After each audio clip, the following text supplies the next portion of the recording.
So mga ka-apil ko po dyan, samahan niyo po ako sa gagawin kong panibagong vlog po dito sa ating munting tindahan. So samahan niyo mga pala akong maglinis dito sa ating munting tindahan dahil sila po ang pinakamatik. Muntik ko na nga po makalimutan ang sinasabi ko po.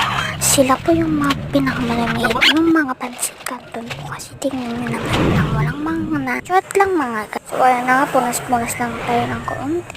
At tsaka balik na nga po natin agad. O diba, ganyan ang kadali yung ating trabaho sa tindahan. Kailan ko lang po dito ang naglinis sa ating munting tindahan. Dahil sinabi ko na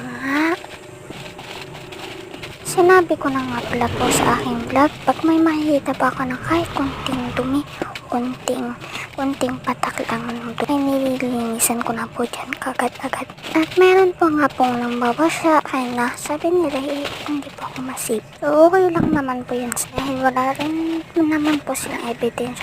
Hindi po ako magaling maglinis ng mga ating lagay ng pansit kan. So nga kukunin ko ng apply yung ating mas dyan.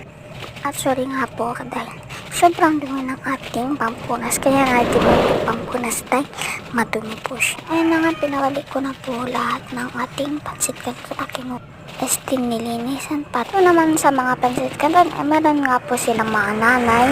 Yung mga laki may po wala po pa silang mga nanay dahil sobrang bago naman. Next po natin dyan sa tan po yung mga margarine, mga coffee, nilagay yung kumipit dahil wala po tayong sipit. Nata po nga pala kung isting ka, nilagay ko muna dyan sa taas dahil ayaw ko na nagkakaluklaw sila dahil sa iisang palaspas nga lang dyan agohoy na yan, nabalik ko na po agad dyan. Malilinisan po natin dahil pag wala pong nakadisplay, sasabihin pa nila na hindi pa baka nakapag-grocery kaya hindi po maaay na walang nakadisplay po dyan dahil mahalaga po yung mga nakadisplay. Abangan nyo nga pa pala yung aking back part dahil mag-unbox play pa po tayo ng mga nagtindahan po sila Mama Des and Papa Rico. Kahit naman para kaunti-kunti meron natin lagay itong tinda. Dahil naniniwala naman po ako sa kasabihan na pag walang hirap, wala pong sarap. Thanks ko nang mag-try dyan yung mga sigarilyo na mga